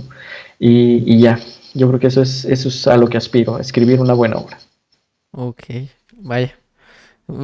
Impactante escucharlo después de nuevo, haber leído tu novela y de saber un poco de tu contexto. O sea, como un artista, bueno, un escritor en este caso, que ya ha desarrollado una novela que viene de muchos procesos, que ya viene de muchas limpiezas, de varios proyectos anteriores que no concretaron y todo, que ya ha sido publicada, que muchísimo después de tanto recorrido que existe esa inseguridad que es tan primigenia en cualquier momento. Que desde desde el principio de una carrera hasta el final se sigue manteniendo esa inseguridad sobre tu propio trabajo. O sea, como, no Sí, sé. pues sí, perdón. Lo peor yo creo que es creértela, ¿no? Ya cuando dices, pues soy el chingón de... No, pues no. Eh, no, es... ahora tampoco debes sentirte el pelele de tu generación, ¿no? Yo creo que más bien saber que a lo mejor escribiste algo muy bueno o algo que puede ser muy bueno y saber que ya pusiste una vara, ¿no? Entonces hay que pasarla o respetar esa vara, ¿no? Y decir, bueno, creo que es lo mejor que pude dar y hasta aquí está bien, ¿no? Como en las apuestas y saber decir hasta aquí. Entonces, sí, yo creo que es volver a esa fidelidad, ¿no? Que se tiene y volver a tener siempre esa, pues no esa satisfacción, más bien, no ese conformismo, esa satisfacción, ¿no? De saber que hiciste tu mejor esfuerzo y que ese esfuerzo se materializó en algo que, pues que a otra gente le gustó, ¿no? Y yo creo que eso sí no tiene parangón. Vaya, pues qué mejor manera de cerrar la parte de conocerte, de conocerte tanto como persona como escritor, viendo los dos lados de Max, que bueno, al final de cuentas es solo uno. Ujú. Pero qué buena forma de cerrar, más que escuchándote ya hablar de cómo funciona en ti todo esto de la cuestión mm, seguridad y de estar seguro de lo que haces sin estar con soberbia sobre lo que haces. O sea, es complicado. Pero bueno, no voy a contaminar ya más lo que hemos hablado hasta ahora. Vamos a cerrar hasta aquí con la primera sección. Vamos a pasar a la segunda sección que es mucho más tranquila. Nada, mentira, porque los temas son complicados. Me gusta Ok. traer temas complicados. Me gusta traer temas que puedan generar polémica, que puedan ensuciar, que puedan quemar. Igual, si en algún momento decides, ok, no quiero hablar de ese tema porque me puede resultar arriesgado para mi figura, para mi imagen, puedes hacerlo Ok. perfectamente. Está bien, Son está bien. solo dos temas para no extendernos mucho. Y pues bueno, te cuento del primero. No sé si conoces quién es Nayib Bukele. No. Yo tampoco sabía, te lo juro, nunca me había Ajá. sonado hasta Ujú. que en esta semana, pues como estoy al pendiente de las noticias para traerlas al podcast, supe que es el presidente de El Salvador. O sea, Ok. Claro, claro, claro. Sí, sí, sí. no es un random Sí, sí, sí. cualquiera, es el presidente millennial, lo llaman, porque es el que Ajá. metió el Sí, es el de Bitcoin. la barbita y todo. Claro, Sí, claro, claro. él, Sí, sí, él, sí. pues es joven, pero esta Ujú. semana destacó por su radicalidad. Y te Ok. voy a dar un poco de contexto. Y es que en El Salvador, no me acuerdo exactamente el tiempo, pero hubo 3 días, perdón, que existió la peor ola de homicidios en su historia, que fueron 87 muertos en 3 días. Ujú. Lo cual, si lo piensas, es brutal. De hecho, fue a causa de las pandillas en El Salvador. Ujú. Donde que esto, pues, a diferencia de, no voy a atacar, pero a diferencia de muchos presidentes o el comportamiento de ciertos presidentes que hubieran sido, él fue todo lo contrario, él fue un radical y sus medidas fueron, aparte de quitar una ración de comida a los presos de la cárcel, o sea, darles hambre, quitarles el sol, mantenerlos encerrados, mantener casi 24 horas en la celda sin poder ver la luz del día, tratarlos va a sonar de manera despectiva, pero como un animal de ganado, o sea, ves los videos y están corriendo semidesnudos uno sobre otro así con miedo, con todo. Y también les privan el sueño, les quitaron sus colchonetas de las cárceles para que no puedan dormir bien.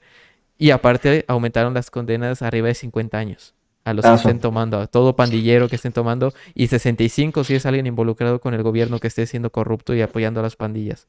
Ajá. Incluso las comisiones de derechos humanos levantaron la voz y él su respuesta fue llamarlas las comisiones de los derechos a los criminales. O sea, Ajá. él está súper sólido con su postura y súper... Ujú. De hecho, hace poco lanzó el comentario de que Estados Unidos los apoyó en esa batalla, pero con Trump, o sea, atacando a Biden. Ujú, O sea, ujú. está siendo radical con sus Sí, está acciones. haciendo ya apología de, claro. ¿Cuál es tu Ay, punto de vista de esta reacción y también contrastándolo mucho que nosotros vimos la situación opuesta? sí, sí, exactamente, ¿no? La situación opuesta. Bueno, también al apenas estar un poco enterado de esto, sin mucha información y nada, yo creo que siempre el trato inhumano es algo que ocurre de forma piramidal, ¿no? Desde la persona que ejerce el poder, yo creo que siempre es muy fácil hacer que pague la masa por lo que ha ocurrido con algunos cuantos, ¿no? Lo vemos, por ejemplo, o se ha visto a lo largo de toda la historia, como la persona que escala en el poder, independientemente de su situación previa a llegar al poder, una vez que llega a él, pues empieza un efecto dominó, un efecto de donde la megalomanía empieza a imperar en esa persona, y una vez que puede ejercerle el mal a las personas que de por sí ya también habían ejercido el mal, pues esa cadena de dominó más bien se vuelve como una bola De como una nieve. bola de nieve, ¿no? Es decir, el mal siempre trae más mal, ¿no? El abismo invoca al abismo. Entonces, las persecuciones militares, las persecuciones políticas, eh, los castigos en masa, pues son maneras, en principio, de intimidación, son maneras también, creo yo, de empoderamiento, ¿no? De las futuras generaciones, de Sí, esas bandas de maras, de todo eso, se van creando rencillas que después que después, una vez que ellos lleguen al poder, es decir, en 20 años, cuando haya un presidente Mara Salvatrucha en El Salvador, esas cadenas de violencia van a ser cada vez más extensas, ¿no? Y algo que ocurre en pandillas a nivel Latinoamérica es que no solamente ocurre en Latinoamérica, es que también tienen un eco en Estados Unidos, por ejemplo, ¿no? Que finalmente muchas de las grandes olas de migraciones son gente, por un lado, o que huyen de las violencias en sus países, en México, en Guatemala, en El Salvador, en Costa Rica, en Cuba, o son incluso también la misma gente que ejerce esa violencia, ¿no? Es decir, por un lado, no solamente se van las víctimas, también se van los que ejercen esa violencia. Entonces, al llegar a un país como Estados Unidos, eh, donde la población hispana, donde la población, pues sí, hispanohablante, es muchísimo mayor que en cualquier país de Latinoamérica, con decirte que solamente Los Ángeles es la segunda ciudad con más hispanohablantes que cualquiera de México, es decir, más que Guadalajara, Monterrey o León o Querétaro. Los Ángeles, California, tiene más hispanohablantes que cualquiera de estas ciudades. Es impresionante, ¿no? Y no solamente porque hay mexicanos, hay centroamericanos, hay de todo el cono sur. Entonces, todos estos ecos de violencia también tienen repercusiones, sobre todo malas, ¿no? En Estados Unidos. La imagen que se genera de estas actividades vuelven a alimentar la imagen del dictador latinoamericano, que lamentablemente cada vez se vuelve pues más patente, ¿no? O sea, desde los años 50, desde los años 60, esta imagen de un tanto populista, del hombre que lucha para llegar al poder y una vez que llega al poder elimina a sus adversarios por todos los medios posibles. En realidad es el cuento de nunca acabar, ¿no? Es el cuento finalmente, de Juan Rulfo, ¿no? De Pedro Páramo. Pedro Páramo finalmente es eso, ¿no? Es el caudillo, bueno, en este caso es el demonio, ¿no? Pero es el caudillo que gobierna un pueblo a partir del miedo, a partir de lo inhumano, como Artemio Cruz, ¿no? En esta novela extraordinaria de Carlos Fuentes, La muerte de Artemio Cruz. Artemio Cruz es lo mismo, es como Saturno devorando a sus hijos, ¿no? Siempre es este luchador que llega al poder y una vez que llega al poder destruye todo aquello por lo que luchó, ¿no?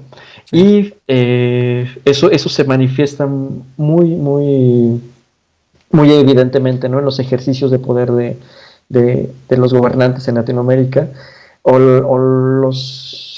los escaladores que duran 30 años queriendo llegar al poder y cuando llegan no saben hacer absolutamente nada, ¿no? Es decir, esta imagen del político un tanto mediocre que ejerce la violencia a la menor provocación, pues es algo que lamentablemente vamos a tener que luchar, es algo con lo que vamos a tener que lidiar y luchar durante toda la vida, ¿no? Porque es algo ya muy presente en nuestra cultura, es algo ya muy enraizado, es algo ya estructural de la cultura hispanoamericana.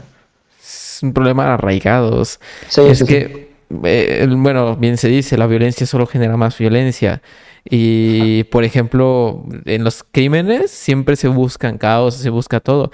E incluso, bueno, no sé mucho, pero hasta lo que tengo entendido, en un estudio criminal, muchas veces al ver los antecedentes, por ejemplo, cuando se puede distinguir cuando una persona es violenta por simple comportamiento, personalidad o lo que sea, a cuando, por ejemplo, es que creció en un contexto de violencia, como pueden ser casi siempre las pandillas. Las pandillas son contextos de Claro, violencia, donde que la respuesta que le des a alguien que estuvo en la violencia, porque incluso la respuesta que tenía, que decía, era que, bueno, las pandillas, en caso de que las pandillas respondieran con más asesinatos o masacres, él iba a quitarles ya la comida definitivamente a todo pandillero que estuviera en la cárcel. O sea, en general, que la única huida que le des a un pandillero que tiene toda su vida viviendo en la cárcel sea violencia, que digo, no en la cárcel, en violencia, que su única respuesta sea más violencia es... No se ve como una solución. Se ve, es eso, es una intimidación total. Es sí, una completa muestra de que tienen que temer, porque incluso en los videos tienen esa intención. claro, claro, claro. Y aparte se olvida un detalle fuerte y es que el mensaje que da está haciendo daños colaterales en otros países. Sí, por Porque supuesto. ves los videos, ves en redes sociales todo lo que se publica respecto a esto y no te voy a decir todos porque no se puede generalizar, pero es de esos típicos videos que ves con un... Es que de hecho él tiene un 80 y algo, 80 y pico, es el presidente del mundo creo que con mayor aceptación de su sociedad. Ujú. Pues en Latinoamérica en general hay mucha gente que desearía que sus mandatarios o lo típico, ojalá y fueras mi presidente, ojalá y yo Sí, pudiera sí, sí. ser. Y eso demuestra un nivel un nivel de hartazgo, creo que se llama. No Sí, sí, sé. sí, un hartazgo. Un hartazgo total del pueblo. O sea, mucho mexicano comenta eso. Por ejemplo, ves mucho mexicano comentando, ay, ojalá y tuvieran los huevos acá de que tiene. Pero no sé, o sea, esos son efectos colaterales que yo no veo que sea tan positivo como mucha gente cree. Porque aparte de El Salvador comparado con México no sé, estoy seguro, pero no creo que sea un país tan violento por la densidad de población, por así de simple. Porque Ujú. México es un país que tiene más habitantes. Donde que, por ejemplo, dar, es que al final de cuentas es un discurso de odio a los pandilleros. Y cualquier discurso de odio que se adopte fuera de contexto es también muy peligroso. O sea, Claro, claro, claro. Sí, como dices, ¿no? La densidad demográfica, poblacional, influye muchísimo en, pues, un país aparte, geográficamente pequeño, como El Salvador, a diferencia de un país multiregional como México, ¿no? Que tiene selva, bosque, desierto, etcétera, etcétera. Y pues ciudades que superan, bueno, la Ciudad de México tiene 20 millones, ¿no? Pero otras ciudades como Querétaro, León, que tienen 2, 3 millones, 4 millones. Las medidas de ejecución de esas políticas en realidad son las medidas, ¿cómo llamarlo? Políticas para lidiar con la violencia, que siempre es estructural en estas ciudades tan hiperpobladas, en un país hiperpoblado como México, en realidad siempre van a ser ineficaces, ¿no? Las medidas de prevención contra los feminicidios, en realidad son cuestiones que ya están en la cultura, ¿no? Es decir, no puedes decirle a una cultura que ya de por sí es machista y misógina, que no mate mujeres porque la cultura es machista y misógina, ¿no? Entonces, eso implica cambios en todos los aspectos, ¿no? En cambios en la educación, en la visión del mundo, en la vida religiosa, en todas las dimensiones de la vida ayudan a alimentar esa violencia que finalmente, y esa violencia termina explotando en fenómenos aparentemente inexplicables, ¿no? Como lo que ocurrió en el estadio de Tragedias. Querétaro, ¿no? O sea, esa masacre en un partido de fútbol, en un domingo cualquiera, eso no ocurre en un país que no está frustrado, ¿no? Pero la gente está tan frustrada, la gente tiene tanto miedo, la gente tiene tanto coraje guardado que a la menor provocación hace esas explosiones inexplicables, ¿no? De violencia que pues aterran a cualquiera, ¿no? O sea, yo en mi vida me vuelvo a parar en un estadio, bueno, nunca lo he hecho, creo, ¿no? De niño, pero nunca me van a surgir las ganas de pararme en un estadio de fútbol, ¿no? Jamás, o sea, Genera después miedo. genera miedo, ¿no? Después de ver eso. Y bueno, yo no soy mujer, ¿no? Pero tengo muchas amigas, tengo una hermana. Saber que hay una masacre, ¿no? Nacional hacia las mujeres, un odio, eso aterra, ¿no? Porque ya no te sientes seguro tampoco por ellas, ya ya en ningún momento sabes si están bien, si están mal, te aterra cuando de repente no te llega un mensaje, piensas lo peor, ¿no? Y es lamentable que vivamos con tanto miedo, ¿no? Que vivamos con tanta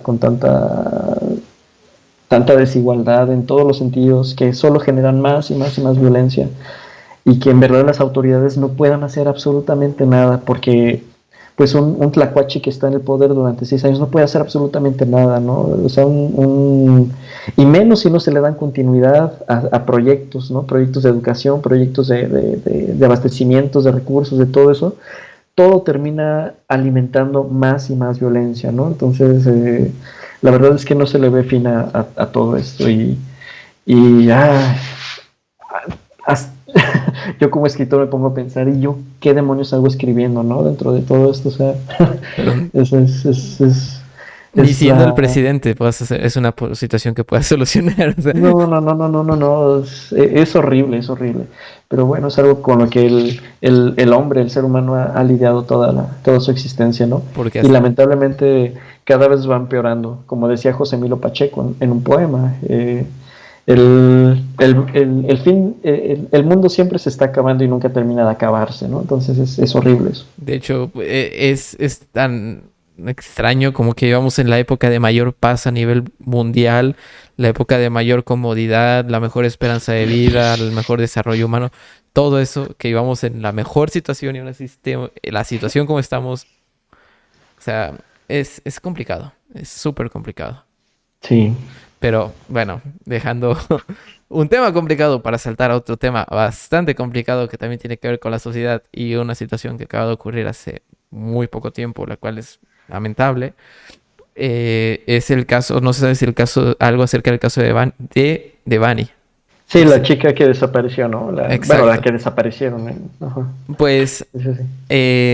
no queriendo adentrarnos al tema, porque es un tema complicado, no tiene resolución todavía y no quisiera adelantarme a nada. Y aparte es un tema que personalmente, por lo que decimos del odio que existe en el país hacia las mujeres, quisiera irme a un aspecto de esto que yo quise destacar, porque de hecho va a sonar muy jaja, pero esto lo que voy a sacar del tema es, lo saqué de un TikTok. La primera vez que saco algo de un TikTok que digo, ok, tiene razón. Que de hecho me pareció extraño bueno, no me pareció extraño, pero me pareció algo lamentable que el TikTok en sí estuviera recibiendo tanto odio. O sea, en plan de, es que no es verdad, cosas por el estilo. Pero decía algo. Y obviamente no es para quitarle precio ni valor. No, no precio, pero un valor a lo que tiene la desaparición o la importancia que tiene. Pero es que denotó, o lo que denotaba este TikTok, era como un debate acerca de que las mujeres que cumplen rasgos estéticos, que cumplen con los típicos rasgos estéticos de color de piel, de rasgos faciales, etcétera, tienen más boletines y tienen más compartidas y en general es como si por la belleza de una mujer tuviera más derecho a ser buscada después de una desaparición, lo cual o sea, es como el meta discurso de odio que existe hacia las mujeres. O sea, si de por sí ya que las desaparezcan ya es un acto de odio, que encima haya el acto de odio de que se le dé valor a la desaparición solo por un aspecto físico. Cosa Ujú. que cuando yo vi dije, oye, es que pues es verdad. O sea, al menos yo podría decir que es verdad porque creo que yo he visto que muchas veces las mujeres, no es porque las mujeres que tienen rasgos de estética, pues, que estéticamente tengan una belleza deban ser menos buscadas, sino que las mujeres que no cumplen con los rasgos de estética o incluso socioeconómicos también deberían ser buscadas. Tendrían que Sí, tener, o sea, no es como bajar una para que llegue al estándar de otro, no, es para que ambos se levanten, ambas alertas se levanten, ambas, porque es que es un problema, o sea, es un problema ya de un problema, o sea, es algo sí, como, sí, sí, es ya de una sociedad muy enferma. O sea, es una sociedad, el hecho, pues en primera esto no debería pasar, ¿no? Es decir, no deberíamos sentir que es normal que chicas desaparezcan, ¿no? Saliendo de una fiesta con sus amigas, que no llega a casa, eso nunca debería pasar, ¿no? En ningún sentido. Y que todo eso genere polémicas en las redes sociales y que la gente esté debatiendo ese tipo de cuestiones. Eh, Mira, a mí me gusta mucho una frase de Romain Rolland, que es un escritor francés, y en una carta a Tolstoy, justamente, él le dice, señor conde Tolstoy, yo no quiero pensar que el mundo es malo, yo creo que el mundo está enfermo, le dice.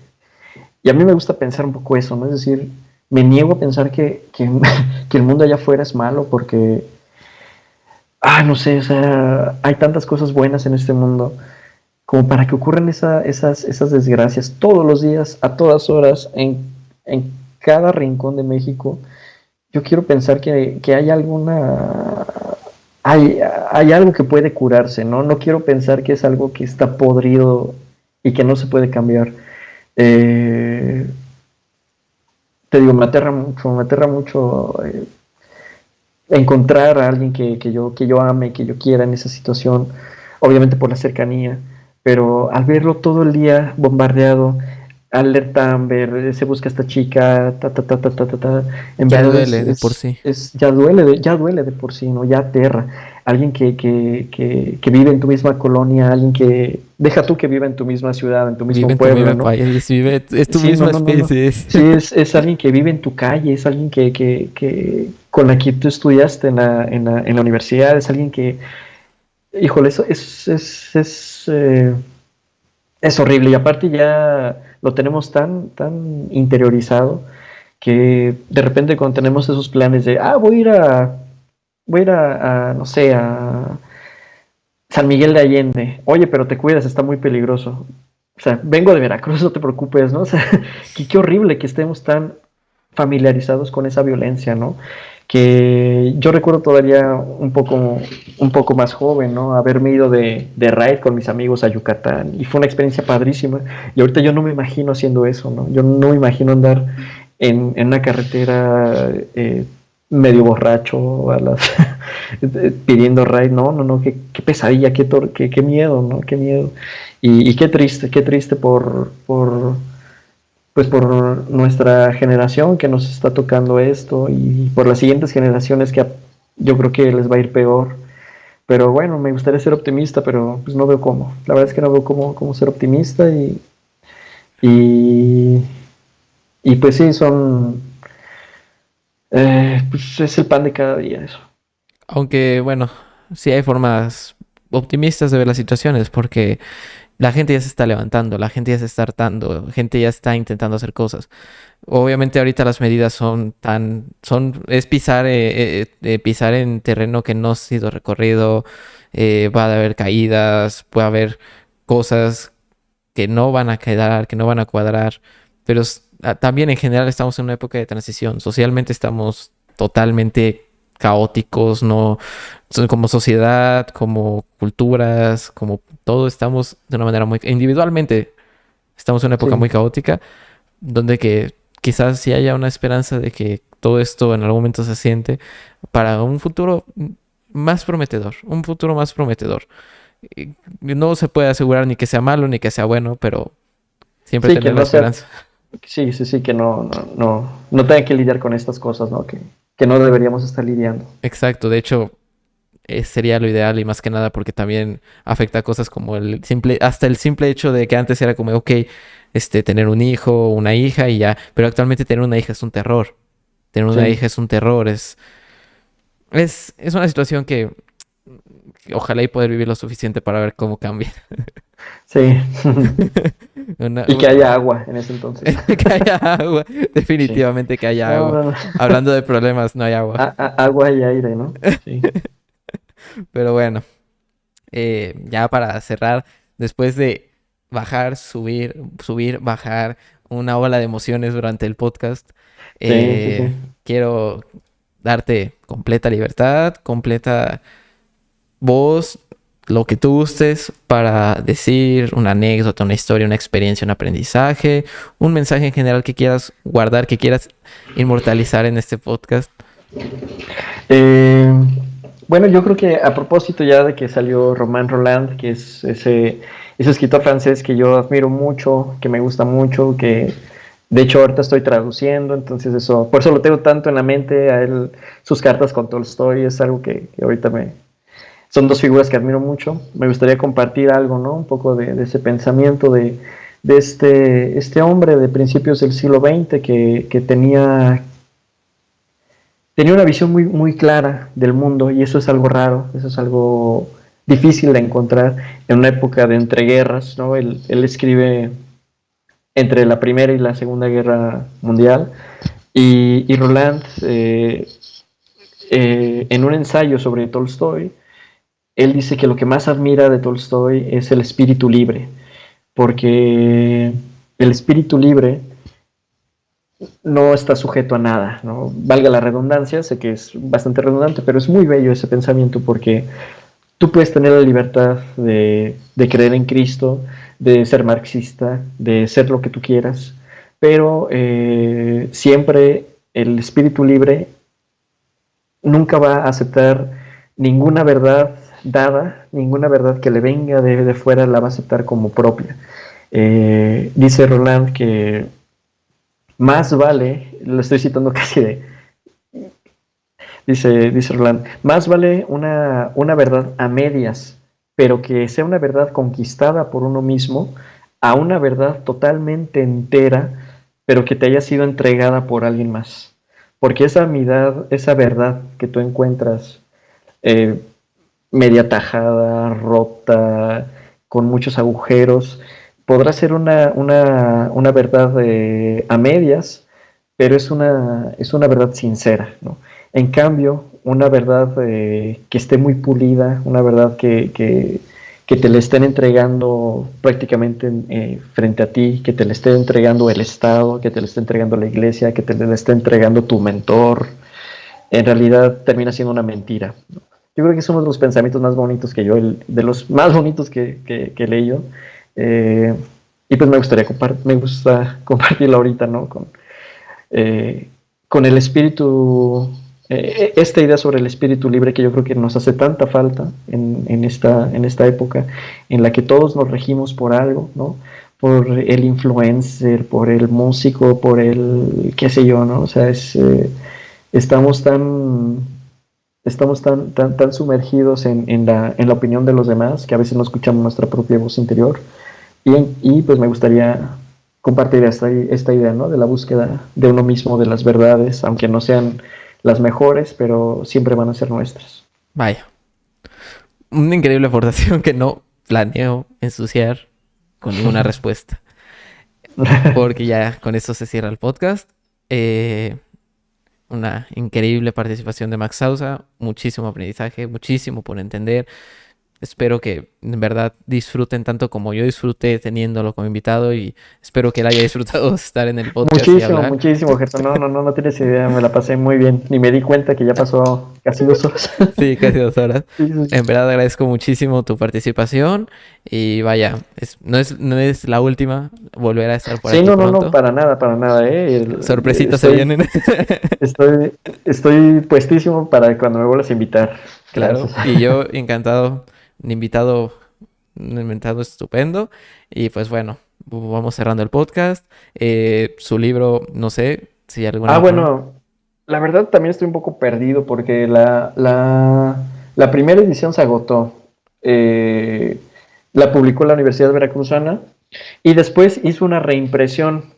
Hizo una reimpresión que en Jalapa se encuentra en la librería Hiperión, en Murillo Vidal. No sé bien a qué altura, pero bueno, más bien no me sé la dirección, ¿no? Pero es en la librería Hiperión, en Jalapa.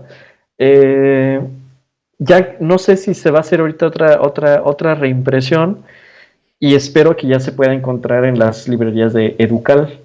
Pero lo veo un poco difícil ahorita, ¿no? Porque pues hubo cambio de rectoría, hubo cambio de el director editorial, entonces hay un poco de ajetreo ahí, pero fuera de ese ajetreo, pues los proyectos editoriales de la UB siguen en marcha y yo espero que mi novela siga dentro de esos proyectos editoriales, que se siga reimprimiendo y, y el lugar seguro pues es ahí en Hiperión. Si les interesa otras cosas que he escrito, esa sí llegó a tener más distribución. Es una antología de Sor Juana Inés de la Cruz. Se encuentra en librerías de Educal, en varios, la he visto en varios lugares del país, entonces esa se consigue con facilidad. Tiene un prólogo mío, algunas notas. Y pues en línea hay varias cuentos, hay alguna que otra cosilla, pero pues yo creo que la buena es la novela. Ok, pues excelente. ¿Y tus redes sociales por si quieren tener más contacto contigo, algo, saber más de ti? Bueno, como habrás visto, es un poco difícil localizarme porque no tengo redes sociales, solo tengo Twitter. Pero me pueden seguir así, @Max Sausa, es En la descripción mi, estará, por cierto. en la descripción, ahí la dejará Gerson, muchas gracias. Eh, pero bueno, ahí me pueden contactar, ¿no? Y cualquier cosa, pues yo estoy aquí para servirles. Ok, y pues ahora sí cerramos. Ya tenemos el podcast, anuncios acerca del podcast, ya lo último para cerrar. Ya estará disponible en Apple Podcasts, en Spotify, en Amazon Music, en Facebook y en YouTube. Y tenemos un Discord oficial por si quieren irse. Todo esto también estará en la descripción. Y pues nada más. Muchas gracias. Me despido y te dejo la Muchísimas palabra a ti. gracias. Gracias, Gerson. Gracias a todos los que nos están viendo, escuchando, oyendo la transmisión. Muchísimas gracias. Hasta Un pronto. placer. Chao, Hasta la chao. siguiente semana.